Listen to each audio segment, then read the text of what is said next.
অর্থাৎ আপনার বাংলাদেশের পপুলেশন গ্রোথ বেড়ে যাবে, কারণ এখন যেহেতু আপনার জঙ্গিরা ক্ষমতায়, আপনি জানেন যে জঙ্গিরা চায় যে যত মানুষ দিয়ে ভর্তি করে ফেলা যায়। অবশ্যই একদিক থেকে জনসংখ্যার গ্রোথ বেড়ে যাবে, আর একদিক থেকে ইকোনমিক গ্রোথ আপনার 2% নেমে এসছে। আর আমির খসরু মাহমুদ চৌধুরী যে আপনার বিদেশি টাকা নিয়ে আপনার করতে চেয়েছিল, আপনার বাজেটের কাজ, মানে বাজেটের অর্থ সংগ্রহ করতে চেয়েছিল, সেখানেও কোনো ভালো খবর নাই। একটু যদি বলেন এই যে ইকোনমিক অবস্থা আপনার সেই দারিদ্র এবং বেকারের সাথে মিলিয়ে।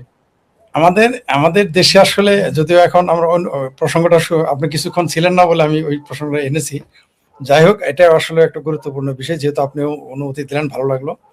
আসলে একটা দেশে বেকার সমস্যা, এমনিতে আমাদের দেশে বেকার সমস্যা প্রকট, তার উপরে এই দেশের শিল্প কারখানা বন্ধ হচ্ছে।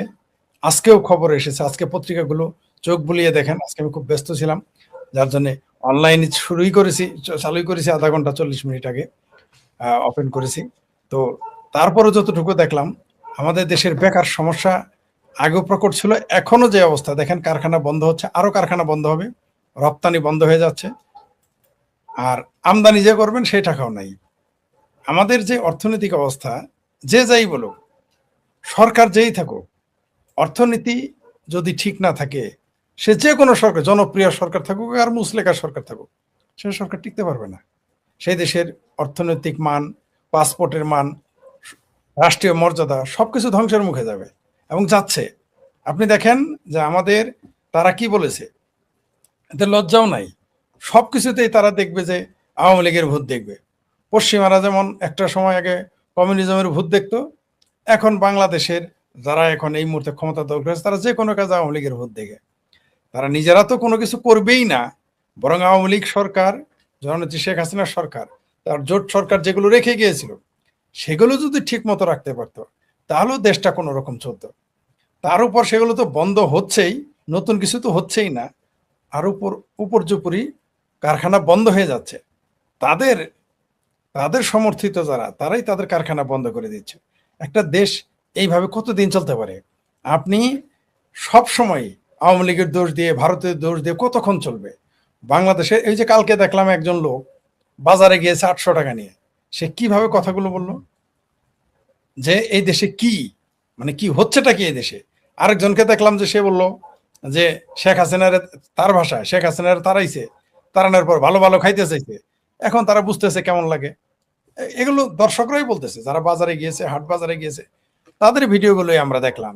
এবং কি তারা কিন্তু আওয়ামী লীগ করে না, তারা এই জুলাই আন্দোলনে যুক্ত ছিল, তাদের তথাকথিত জুলাই সন্ত্রাসী আন্দোলনে যুক্ত ছিল, অনেকেরই আমি চিনি, যারা এখন তটস্থ আইন শৃঙ্খলা। সবচেয়ে হাস্যকর ব্যাপার, যেই দেশে একদিকে বলতেছে বিনিয়োগ আনো, আরেক দিকে আমি দেখলাম যে কষা জাহিদ, তারেক রহমানের পেতিপাড়া বলতেছে দেশে নাকি আইন শৃঙ্খলা পরিস্থিতি ভালো। পেতিপাড়া কাকে বললেন ফরিদ ভাই? আমি ওই যে আবার ওই যে মান্না ভাইয়ের পেতিপাড়া বলতাম, তো মান্না ভাইয়ের তো আগে ব্যাগ ট্যাগ টানতো, জুতা মুতা টানতো, ওই জন্য আগে আমি মান্না ভাইয়ের পেতিপাড়া বলতাম।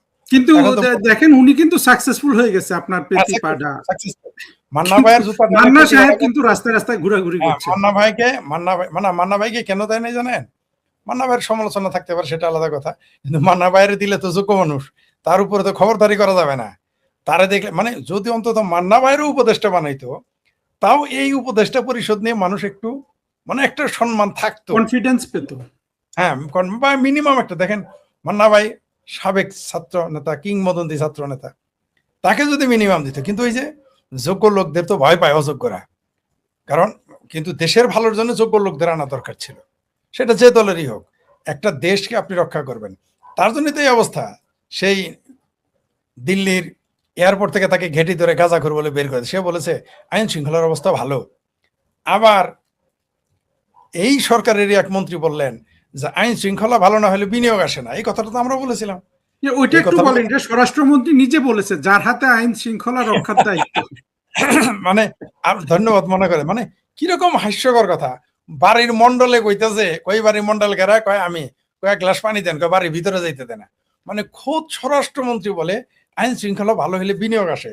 তো এটা তো একটা সাধারণ রাজনীতির, অর্থনীতির যে সরে জানে, সেও তো জানে, এটা তার হাতেই আইন, তিনি যদি এই কথা বলে তার মানেটা কি, যে দেশের আইন শৃঙ্খলা পরিস্থিতির কত অবনতি ঘটেছে। স্বরাষ্ট্রমন্ত্রী বলতেছে আইন শৃঙ্খলা ভালো থাকলেই কেবল বিনিয়োগ আসবে, আর তার উপদেষ্টা বলে আইন শৃঙ্খলা খুব ভালো। কিরকম যে ভালো আমরা তো দেখতেছি, কিরকম যে আইন শৃঙ্খলার অবস্থা ভালো আমরা দেখতেছি, যে আজকাল জামাতিদের বিরোধী দলদের সেবা করার জন্য নারীরা ঘরে চলে যায়। তাহলে সরকারি দলের অবস্থা কি আমরা তো সহজেই বুঝতেছি। দেশের আইন শৃঙ্খলা এতই ভালো যে মানুষ এখন সন্ধ্যাবেলায় বেরোইতে ভয় পায়, দিনের বেলাও ভয় পায় মানুষ ঘর থেকে বেরোইতে। এতই আইন শৃঙ্খলার অবস্থা ভালো, এতই আইন শৃঙ্খলার অবস্থা ভালো যে যে মব ভায়োলেন্স ছাড়া তারা চলতেই পারে না। এতই আইন শৃঙ্খলার অবস্থান ভালো যে সেনাবাহিনী এখনো ব্যারাকে ফিরে যায় নাই।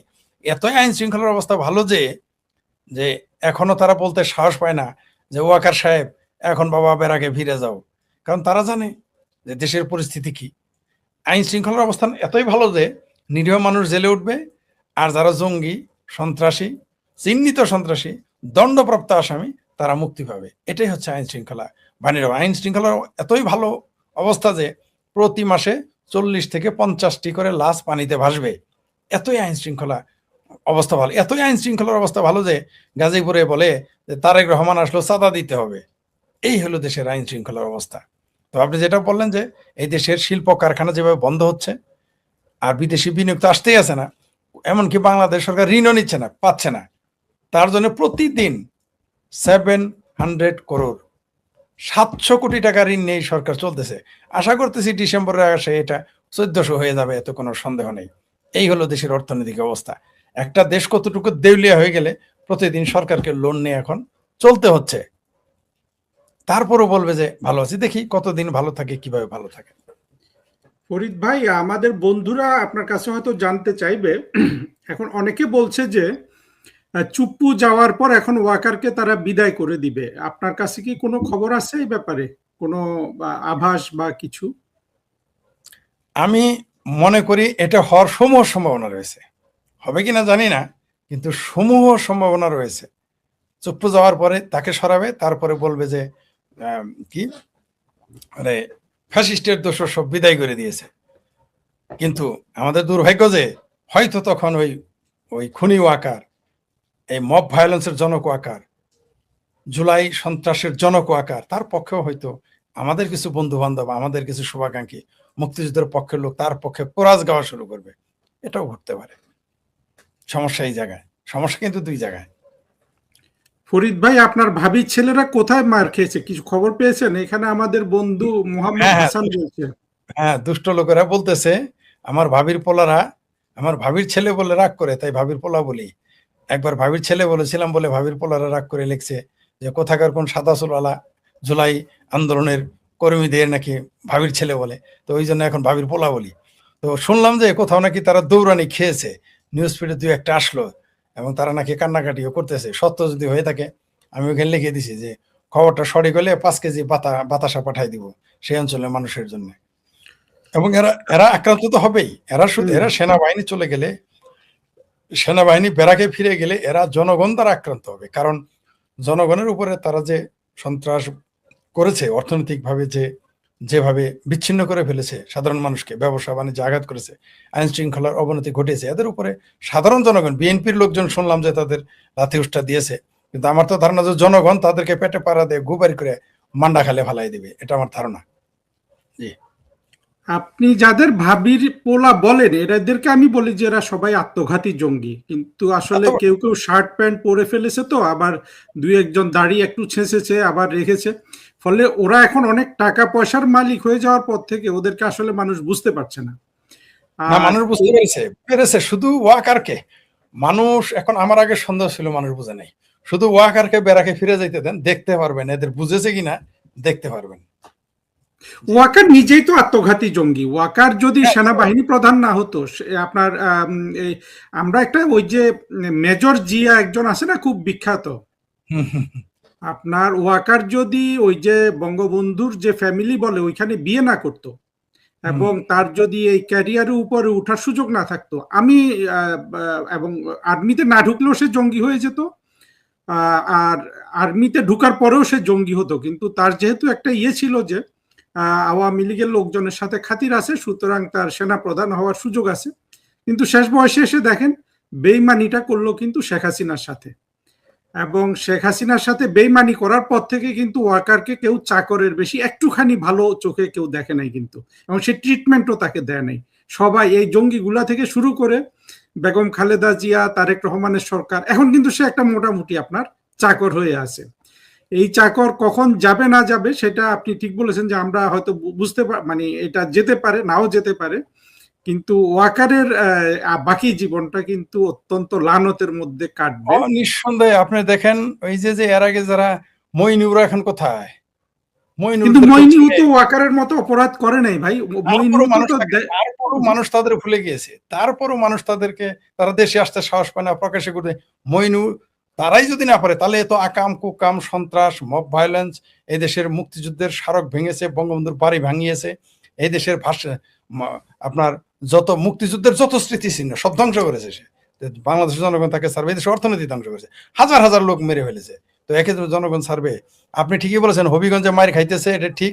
ইত্তেফাকে একটা নিউজ এসেছে, সার্ভিস মলম বলতেছে আমার ভাইকে মারতেছে, বাঁচান বাঁচান, হবিগঞ্জে সে সার্জিজ মলমের আকুতি, ইত্তেফাকে এরকম একটা নিউজ এসেছে। এটা সত্য, দৌড়াদৌড়ি নাকি খাইতেছে।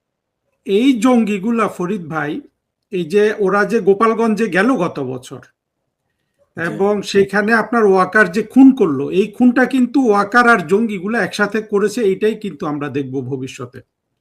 এই এই আপনার ওই যখন ওয়াকার এদেরকে বাঁচাচ্ছিল, নৌবাহিনীর কি কি মানে সামরিক জানে ওরা পালাচ্ছিল, তো এরা কত নিষ্ঠুর। এখন মার খেয়ে আবার রাস্তা ওরা ওরা ফেসবুকে পোস্ট দেয় যে আমাদেরকে মারছে।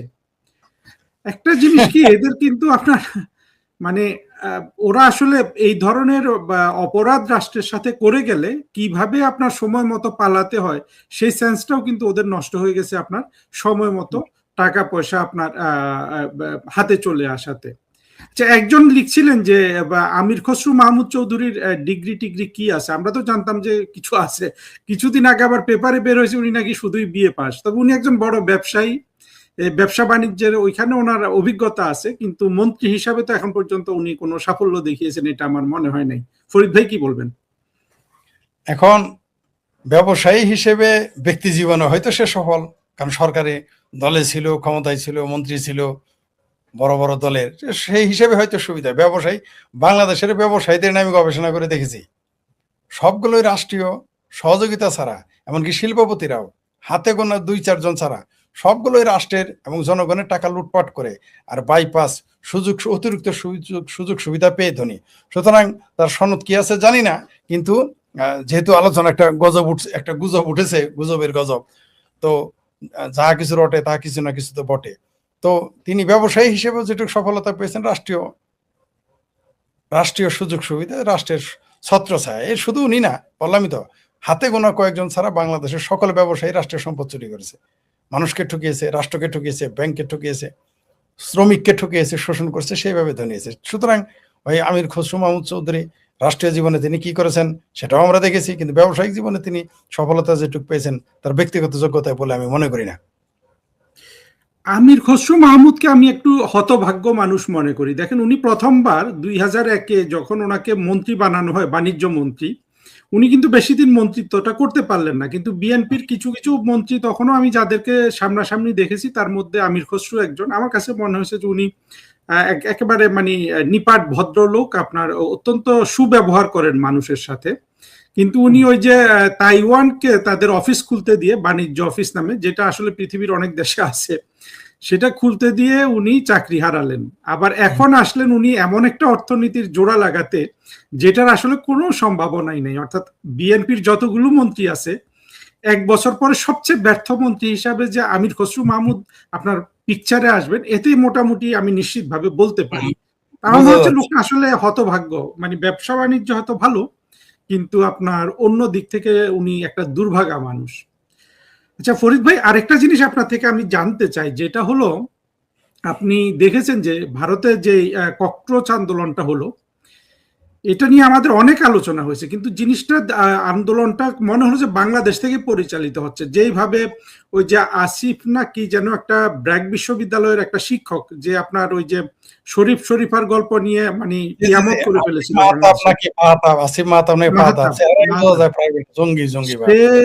লাইভ করছিল, অনেকে লাইভ করছিল। তো এরা অনেক মানে এদের কি ইয়ে হয়ে গেছে, অনেক সাহস যে মানে বাংলাদেশের সাফল্য পাওয়ার পর থেকে এখন সারা বিশ্ব দখলের স্বপ্ন দেখছে নাকি, কি মনে হয় আপনার? আসলে ওই বেগানা স্বাধী মেয়ে আব্দুল্লাহ দিওয়ানা। ভারতে কি হয়েছে, তানে তারা লাভালাভি, কিন্তু পাকিস্তানের যে বেলুচিস্তান ভেঙে যাচ্ছে, কাশ্মীরে যে আজকে 20 জন মেরে ফেলেছে, এই ব্যাপারে কিন্তু তাদের টু শব্দটি করতে দেখবেন না। ভারতে কি হলে এটা না, তারা ভারতের ধ্বংস কামনা করে। বাংলাদেশের ম্যাক্সিমাম মানুষ সর্বদা ভারতের ধ্বংস কামনা করে। আর যারা বিএনপি করে, জামাত করে, বা এই ঘরনার পেয়ারা পাখি, তারা তো 100% সারাদিন এরা স্বপ্ন দেখে কখন ভারত ধ্বংস হবে, কখন ইসরায়েল ধ্বংস হবে, এই স্বপ্নে তারা বিভোর। এটা এই দেশের মাদ্রাসাই পড়ুক আর ইউনিভার্সিটিতেই পড়ুক, তাদের সময় দেখবেন যে এমনকি বিশ্ববিদ্যালয়ের শিক্ষকেরাও সারাদিন স্বপ্ন দেখতেছে ভারত কখন ভাঙবে। কিন্তু এই ভারত ছাড়া যারা চলতে পারবে না, এইটা তাদের মাথায় নেই। এটা আপনি বুঝাইতেই পারবেন না, সম্ভবই না। কোথায় ভারত আর কোথায় বাংলাদেশ, তারা মনে করতে নিজেদের যে কি মনে করে, অথচ এদের কিন্তু ভারতে 5 পয়সা দাম দিবে না। ওই যে কলকাতার একজন সিদ্দিকুল্লাহ চৌধুরী নাকি কে জন্য দেখলাম, একজন এমএলএ বললো যে পশ্চিমবঙ্গে মুসলমান নির্যাতন হয়, কয়টা আমরা বাংলাদেশ থেকে জানি, আমরা কলকাতা থেকে জানি না। বলছে আপনারা এগুলো বলবেন না, বললে আমরা আরো বিপদে পড়ি। এই ধরনের ভিডিও আমরা দেখেছি, এই তো কিছুদিন আগে, মাসখানেক আগে এরকম ভিডিও আমরা দেখেছি। তো আমাদের বাংলাদেশের মানুষ সারাদিন স্বপ্ন দেখে এইভাবে, কারণ এদের এদের মনে যে বেদনা, 47-এর চেতনা, 71-এ পাকিস্তান ভাঙার বেদনা, এগুলো তারা বলতে পারে না। তাই ওই দুধের স্বাদ ঘোলে মিটাইতে চায়। ধরে নেন নরেন্দ্র মোদী সরকার পতন ঘটলো, আসবে কে? নিশ্চয়ই কংগ্রেস সরকার। তো কংগ্রেস সরকার আইলে যে শেখ হাসিনারই ভালো হবে, আওয়ামী লীগের ভালো হবে, আমার মুক্তিযুদ্ধের তো মনে পক্ষের হয় বেটার মানুষের ভালো হবে হবে। শেখ হাসিনার জন্য।